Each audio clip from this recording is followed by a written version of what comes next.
Bonjour chers membres de la communauté des Chevaliers du Savoir. Vous vous souvenez, ma première interview, c'était déjà, c'est censé être sur l'histoire. Oui, ma première interview, c'était pas un auteur, même si j'ai fait beaucoup d'interviews d'auteurs. C'était une jeune femme qui faisait des bijoux de forme historique, qui avait une passion pour Napoléon, Sophie, elle s'appelait, je me souviens, là, immédiatement j'ai plus le nom, mais voilà c'est même une vidéo qui a fait beaucoup de vues, qui plaisait bien. Elle faisait des bijoux sur Napoléon, la petite abeille, des bijoux de forme napoléonienne et de forme de la tête de l'empereur ou d'autres choses qui concernaient Napoléon, peut-être le tricorne, etc. Je ne me souviens plus tout à fait. Et puis il y a eu aussi, elle faisait d'autres choses historiques, des bijoux de forme historique. C'était pas, en fait, cette vidéo est là pour dire que c'était pas ma vraie première interview. Ma vraie première interview, c'était pas ici, c'était pas sur YouTube, et c'était pas en tant qu'intervieweur, mais en tant qu'interviewé. C'était une vidéo pour justement, vous savez bien, je vous en ai fait une vidéo, que je fais des parcours dans Paris. Bon, là, après, ce que je vais dire sur la vidéo, je prévoyais plein de choses. Je prévoyais un parcours sur les rois maudits, un parcours sur... j'avais un parcours sur les rois maudits et je prévoyais un parcours sur la Révolution, un parcours sur Henri IV. Le parcours sur Henri IV, je le ferai peut-être. Le parcours sur la Révolution, ben je l'ai fait, mais j'ai vu que finalement à faire comme parcours, il y avait trop de distance entre un lieu à l'autre. Alors, le parcours sur la Révolution, donc il y avait trop de problèmes, il y avait trop de distance d'un lieu à l'autre, les gens c'était pas, parce qu'il faut voir un parcours, il faut qu'il y ait peu de distance d'un lieu à l'autre, il faut pas que ça traîne trop, qu'il y ait trop de lieux, que le chemin soit trop pénible, donc la Révolution ça allait pas. Alors ce qu'on a fait, c'est que la Révolution, j'en fais des vidéos déjà pour la chaîne de certaines, je vais voir comment ça marche, mais en tout cas la vidéo, je ne sais pas si elle est encore passée ou si elle passera. Déjà, il y a une vidéo qui doit bientôt être publiée, ou je ne sais pas si elle sera publiée quand cette vidéo-là sera publiée. Il y a une vidéo sur la prison de la force, c'est une des étapes que j'avais fait, je l'avais lancé un peu et je voyais que ça ne marchait pas trop. Les rois maudits, je vous ai fait la vidéo, ça marche bien aussi, c'est mon parcours fétiche. Et Henri IV, je trouverais peut-être, je pense, réussir à un moment ou à un autre à faire ce parcours sur Henri IV. Mais de toute façon, maintenant, je suis vraiment concentré sur la chaîne YouTube que je fais avec Alison. Les parcours, en plus avec le Covid, mettre des masques et tout, c'est passé au second plan. Et donc, voilà, donc... je vous fais cette vidéo pour vous montrer, mais j'espère continuer les parcours à un moment ou à un autre, mais étouffer sous un masque en faisant les parcours, je ne sais pas du tout, ça avec ces problèmes de pandémie, je ne sais pas du tout comment ça va se passer. La journaliste, elle avait quelque chose, c'est-à-dire qu'elle avait une méthode assez particulière, il fallait que ça fasse 5 minutes question-réponse la vidéo.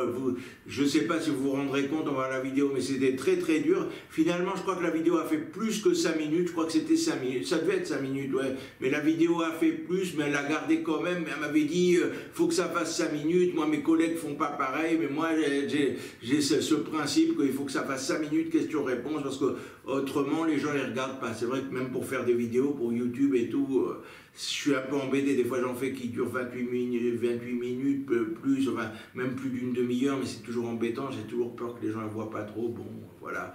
Les vidéos les plus longues, c'est pas les plus vues, mais bon, on avait été un peu plus au-delà. Et donc, c'est pour ça que j'étais un peu speed, j'étais un peu stressé. Mais vous allez voir, je trouve que, vu le contexte, vu qu'il fallait faire en 5 minutes, je m'en suis pas trop mal sorti.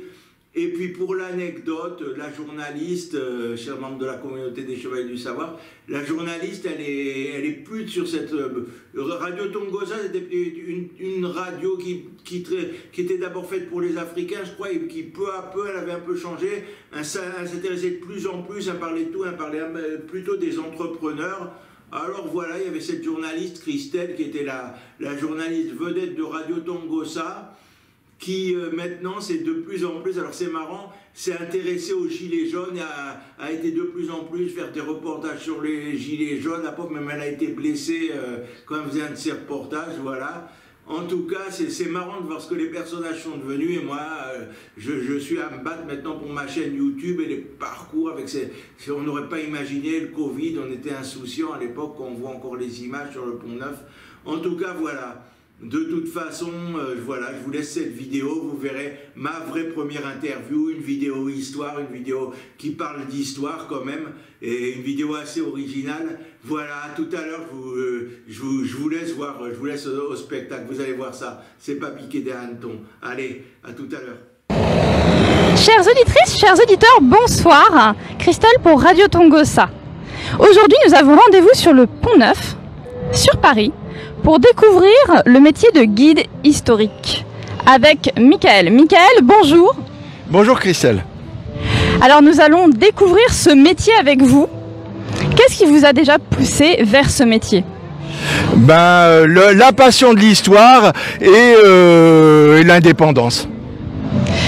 Alors sur ces choix, vous avez des périodes historiques favorites? Bon, non, j'aime bien toutes les périodes en fait. Tout est intéressant dans l'histoire. C'est un ensemble que j'adore comme une grande saga. Et historiquement, qu'est-ce qui vous passionne? Qu'est-ce qui vous pousse finalement à partager aussi toute cette expérience auprès du public? J'aime bien partager avec le public, c'est certaines valeurs à partager avec le public qui a peut-être oublié l'histoire, notre histoire, et c'est très important de partager, de transmettre, c'est quelque chose de très important. Donc, avec les Rois Maudits que vous faites depuis 2 ans, donc ce sont des sessions, c'est cela? Une journée, ça se passe comment? Non, c'est de 1h30 à peu près pour aller d'un endroit à l'autre de Paris dans tout ce qui concerne les Rois Maudits, c'est-à-dire un grand roman et une période historique qui sont concernés par cela, et une série bien sûr. D'accord. Donc avec les Rois Maudits, vous faites également depuis pas très longtemps, je crois me souvenir, la Révolution française. C'est quand même une grande page de l'histoire de la citoyenneté française. C'est quand même un soulèvement du peuple de France. Alors comment abordez-vous finalement cette période historique? Toujours pas. C'est moins ludique que les Rois Maudits, parce qu'avec les Rois Maudits, comme c'est deux séries, un grand roman, en plus de la période historique, je peux beaucoup. C'est plus vivant, alors que la Révolution française, c'est un peu plus sérieux, mais j'essaye de donner de la vie quand même et d'expliquer, et de beaucoup en parler, de parler, de le rendre le plus vivant possible avec la gestuelle, en parlant, en faisant quelques petites plaisanteries. Peut-être, et racontant quelques anecdotes assez intéressantes concernant les lieux où l'on va. Oui, c'est l'essentiel. Est-ce que les gens recherchent le plus? C'est quelque part retrouver un peu nos racines au travers ça. Nos valeurs humaines qui sont quelque peu malmenées au XXIe siècle, il faut l'avouer. En plus de ces 2 tours, vous êtes en train d'en travailler un 3e, je crois, sur Henri IV. Nous avons notamment à côté de nous la statue Henri IV. Donc avec le célèbre cavalier, donc c'est en l'honneur, c'est une statue en l'honneur de Henri IV que vous allez nous présenter d'ailleurs tout à l'heure. Comment abordez-vous finalement l'écriture de ces tours? De ces tours de ces visites? Je viens comme ça vient. Je consulte plusieurs choses, des fois mes cours, parce que j'ai une licence d'histoire et beaucoup de livres, et je vois un peu tout ce qu'il y a, tout ce que je peux, et j'essaye de mettre des choses en commun pour chaque étape. Un très très beau travail finalement. Donc, quelles sont les actualités maintenant? Je continue à faire les Rois Maudits et la Révolution, et j'écris la balade sur Henri IV, et puis de toute façon, et je publie beaucoup sur Facebook et les réseaux sociaux des choses historiques que je fais pas forcément dans mes balades, pour compléter un peu pour ceux qui veulent en plus. Justement, où peut-on vous contacter?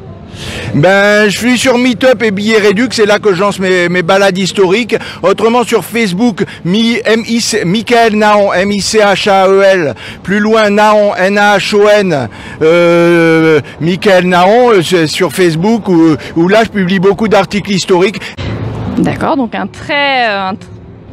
finalement, pour vous, c'est partager cette histoire de France avec le plus grand nombre. C'est votre passion. Ça vous anime depuis beaucoup de temps, ça s'est révélé sur le tard, c'est une vocation. Ça m'anime depuis ma plus tendre enfance où je lisais les romans d'Alexandre Dumas et ça m'intéressait sur l'histoire. Ça me questionnait sur l'histoire. Oui, donc il y a un questionnement sur l'histoire, une envie de partage peut-être aussi. Oui, tout à fait, il y a aussi l'envie de partage, tout à fait, oui, c'est très important. Merci à vous pour cette belle présentation de ce métier de guide historique. Donc, on a dit Les Rois Maudits, première balade que vous faites depuis à peu près 2 ans. On a dit la Révolution française. On a dit Henri IV qui est en cours d'écriture, à ce que je me souviens bien. Oui, tout à fait. Et donc, vous suivre sur Facebook, notamment, et sur différents sites, peut-être ? Ben tout à fait, Christelle. Oui, ben j'ai plusieurs pages sur Facebook, je connais pas tous les noms. Et j'ai des groupes, le groupe surtout fans de balades historiques dans Paris. Dans ce groupe, je suis très actif et il y a beaucoup de membres. D'accord, et vous faites, à ce que nous avons compris, des articles historiques et pas seulement sur la période du Moyen-Âge, mais de façon très vaste. Étonnamment, même sur l'Espagne, dont vous avez parlé tout à l'heure, au niveau du 19e siècle, je crois, c'est cela. Vous aviez fait un article tout récemment sur cette période-là de l'histoire d'Espagne. Donc on parle de l'histoire de France, mais pas uniquement. On parle des anecdotes historiques. C'est un grand partage humain. Donc venez nombreux, venez nombreuses. Merci de nous avoir suivis pour découvrir ces métiers du quotidien sur Paris. C'était Christelle pour Radio Tongossa. À bientôt. C'était en 2018, je revenais de Corse, voilà ma première interview sur le Pont-Neuf en 2018. J'espère que ça vous a plu.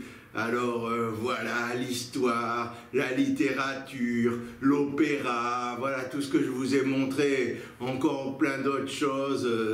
Et il y en aura d'autres, je dois en oublier. Le cinéma, on a interviewé des producteurs, les séries, vous avez eu la fameuse vidéo sur Dallas, et il y en aura d'autres, il y en aura encore. Et voilà. Pour qu'il y en ait plus, pour qu'il y ait encore plus d'artistes, plus de sujets divers, que je puisse plus vous parler d'histoire, toujours plus de littérature, plus de plein de choses, vous pouvez m'aider en vous abonnant, voilà, en likant, en partageant ces vidéos, en parlant autour de vous, voilà. Je vous remercie déjà et à bientôt pour une prochaine vidéo les amis, allez, ciao ciao, bonne journée.